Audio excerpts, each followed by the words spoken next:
In recounting the tumultuous chapter of your life, a poignant narrative of resilience emerges, woven with threads of adversity and familial discord. At the tender age of 22, teetering on the brink of completing your university journey and envisaging a promising career trajectory, the abrupt sale of your rental accommodation catapulted you into the harrowing abyss of homelessness. Despite your earnest endeavors to secure alternative housing, you found yourself ensnared in a web of financial constraints and housing scarcity, compelled to rely on the precarious generosity of friends. In a moment of vulnerability, you turned to your older sister, seeking refuge amidst the sanctuary of her familial embrace. Yet, your plea for assistance was met with callous indifference and rejection, as she callously rebuffed your entreaty, casting aspersions on your perceived lack of preparedness and admonishing you for your predicament. The wounds inflicted by her disdainful dismissal cut deep, leaving an indelible scar upon your psyche and fostering a vow never to seek her aid again. For 4 grueling months, you traversed the treacherous terrain of homelessness, grappling with the specter of uncertainty and the harsh realities of destitution. Relying on the benevolence of friends, you navigated the labyrinth of makeshift shelters and temporary accommodations, your spirit undaunted by the adversities that beset you. Despite the tribulations you faced, you remained steadfast in your resolve, refusing to succumb to the despair that threatened to engulf you. 3 years hence, you emerged triumphant from the crucible of adversity, having secured stable housing and forged a path toward professional fulfillment. Yet, the scars of your ordeal lingered, casting a shadow over your relationship with your sister and fostering a sense of estrangement and resentment. When confronted with her own plea for assistance in the face of financial distress, you grappled with conflicting emotions, sympathy tinged with bitterness, compassion tempered by a steadfast commitment to self-preservation. In declining your sister's entreaty for shelter, you drew upon the bitter lessons of the past, invoking the principle of reciprocity and asserting your right to self-preservation. While cognizant of the gravity of her circumstances, you refused to sacrifice your own well-being on the altar of familial obligation, resolute in your determination to uphold the boundaries you had painstakingly established. The fallout from your decision reverberated through the corridors of familial discourse, eliciting accusations of callousness and selfishness from your sister and her kin. Yet, you remained steadfast in your convictions, unwavering in your commitment to safeguarding your own happiness and security. As you embark on the journey of self-discovery and empowerment, may you find solace in the knowledge that your worth is not contingent upon the perceptions or expectations of others but is inherent in the strength and resilience that reside within your own heart. We were married. Mike lost his job and started living with us temporarily. Initially, it was supposed to be just for a few weeks until he got back on his feet, but those few weeks turned into months. His behavior became increasingly erratic, and it soon became evident that he was not making any sincere efforts to address his issues. Instead, he spent his days lounging around the house, indulging in his vices, and contributing nothing towards household expenses or chores. Despite numerous attempts to reason with him and encourage him to seek help, Mike remained obstinate and resistant to any form of intervention. His presence in our home became a source of tension and strain on our marriage, as his actions cast a pall of negativity over our once happy household. Eventually, we reached a breaking point, and my wife and I had a candid conversation about the need to set boundaries and prioritize our own well-being. I made it clear to my wife that I could no longer tolerate having Mike in our home, especially during Thanksgiving, a time meant for celebration and gratitude. His disruptive behavior and refusal to acknowledge the impact of his actions on our family had taken a toll on my mental and emotional health, and I could no longer subject myself to the toxic environment he created. Despite my wife's initial reluctance to confront the issue, she eventually agreed that it was in our best interest to prioritize our own happiness and peace of mind. Together, we made the difficult decision to inform Mike that he would not be welcome at our Thanksgiving gathering and that he needed to find alternative accommodations. While I understood that this decision may have repercussions on our relationship with Mike and potentially strain our ties with other family members, I remained steadfast in my conviction that protecting our own well-being should take precedence. Thanksgiving should be a time of joy and gratitude, not marred by the presence of someone who brings negativity and turmoil into our lives. In making this decision, I also made it clear to my wife that I was willing to support her in finding resources and assistance for Mike to address his issues, but I could no longer enable his destructive behavior by allowing him to remain in our home.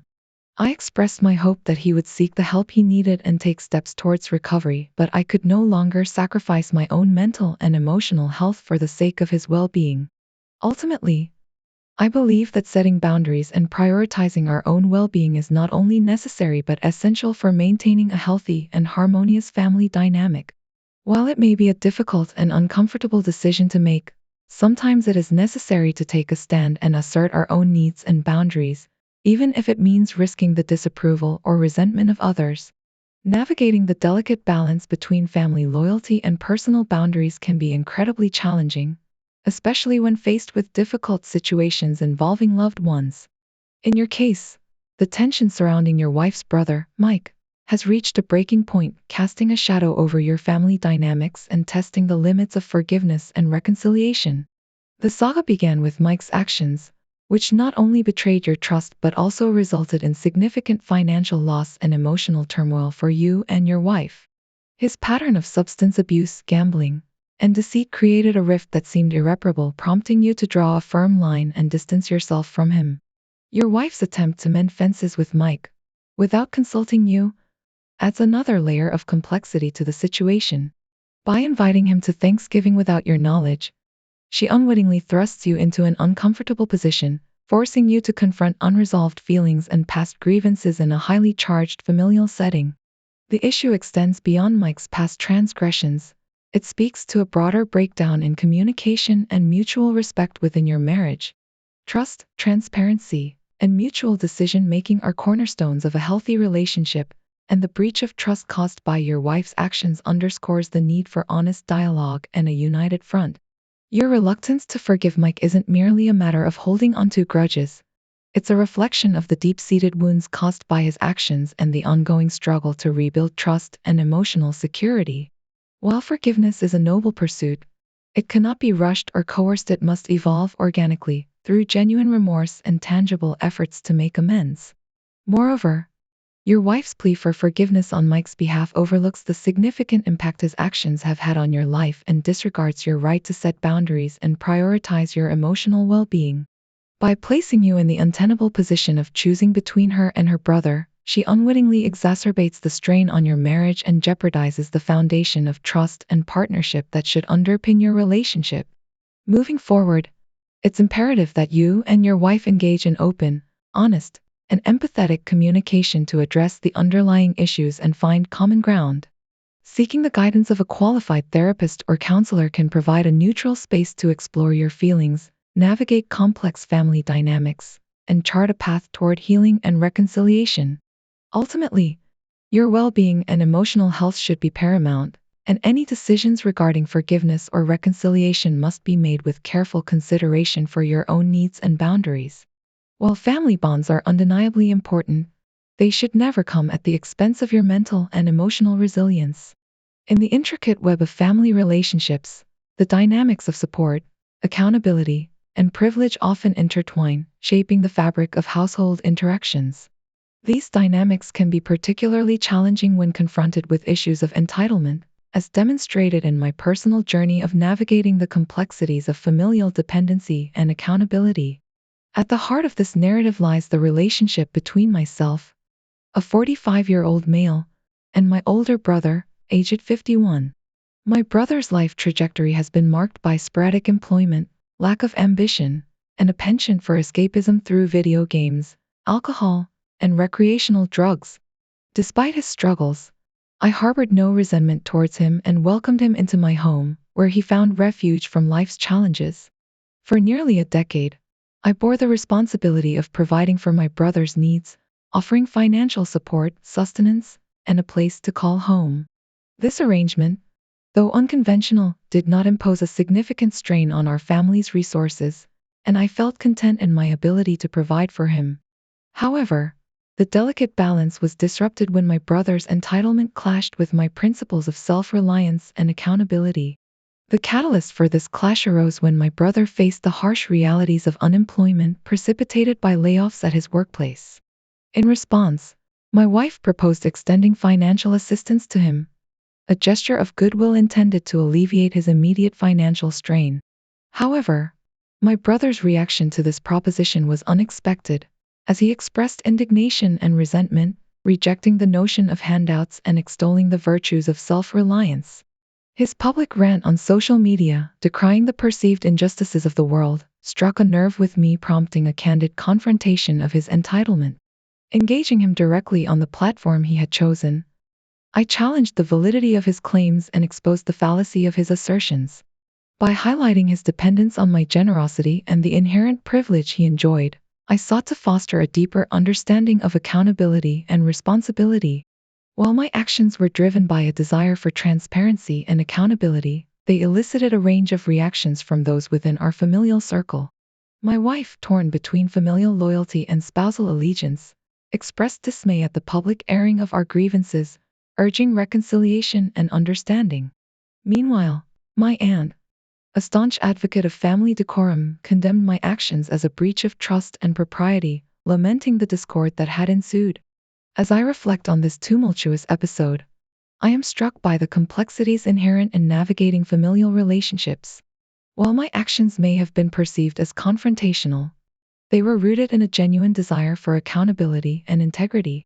Moving forward, I recognize the importance of fostering open dialogue and constructive engagement to address underlying issues and foster mutual understanding. In conclusion, the journey of confronting familial entitlement is fraught with challenges and complexities. However, it is through candid conversation, empathy, and a commitment to accountability that we can navigate these challenges and emerge stronger. Of her child, James was the father of Anna's baby, not mine. I was devastated and felt betrayed on multiple levels. Not only had my sister entered into a relationship with the man I loved, but they were also starting a family together, a dream I had envisioned for myself. In the aftermath of this revelation, my relationship with Anna became strained. I couldn't bear to be around her or James, and the once close bond we shared began to unravel.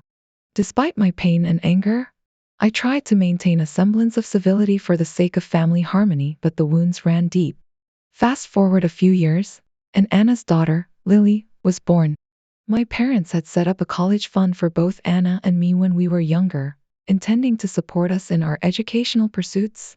However, when it came time for me to attend college, financial difficulties arose, and my parents had to dip into the fund to cover household expenses. At the time, I understood the necessity of their actions and didn't hold any resentment towards Anna or my parents. However, now that Anna's daughter was nearing college age, she approached me, asking for financial assistance to cover Lily's tuition fees. I was torn. On one hand, I sympathized with Lily's situation and recognized the importance of education. On the other hand, I couldn't shake the bitterness I felt towards Anna and James for their role in destroying my relationship and hijacking my dreams of a future with James. In the end, I couldn't bring myself to contribute to Lily's college fund. The wounds of the past were still raw, and I couldn't overlook the pain and betrayal I had experienced. I politely declined Anna's request, explaining that I was unable to help due to my own financial constraints. Unsurprisingly, my decision didn't sit well with Anna or my parents. They accused me of being selfish and heartless, unable to see past my own grievances to help my niece secure a better future. Despite their criticisms, I stood firm in my decision, unable to offer support to those who had caused me so much pain. As time passed, I grappled with feelings of guilt and remorse, questioning whether I had made the right choice. Should I have set aside my personal feelings for the sake of family unity? Could I have found it in my heart to forgive and forget? Ultimately, I realized that healing from past hurts takes time and cannot be rushed. While I may never fully reconcile with Anna and James, I can strive to find peace within myself and move forward with grace and resilience. In the end, I chose to prioritize my own emotional well-being, even if it meant facing criticism and condemnation from those closest to me. I was shocked to my core when I learned the truth about Anna and James. My heart shattered into a million pieces when I found out that James was the father of Anna's child. Anna was staying at our grandparents' house in another state at the time, but when I confronted James, his sister came out and apologized to me for the situation. She explained that both their parents and mine were pressuring Anna and James to marry after they got caught. It was a devastating blow, and I felt utterly betrayed by the two people I trusted the most. To make amends, my parents offered to pay for my trip abroad and cover my grad school expenses while providing me with an allowance. They explained that the money would come out of whatever they had saved for Anna's college expenses as restitution to me. They also emphasized that Anna needed to focus on being a mother first, and education would have to take a backseat for the time being.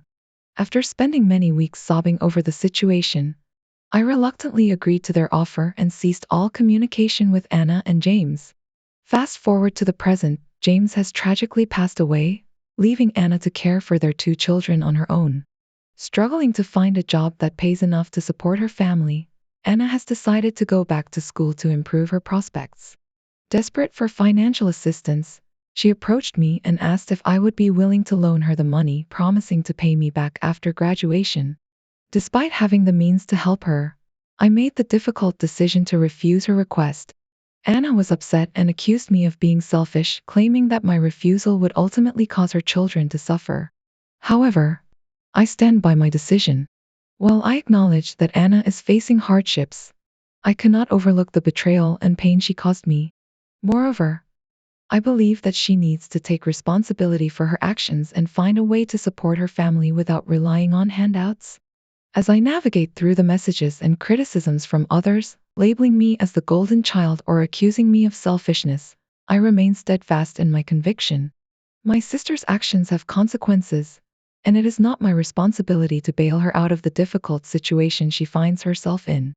I have chosen to prioritize my own well-being and emotional healing, even if it means facing backlash from others.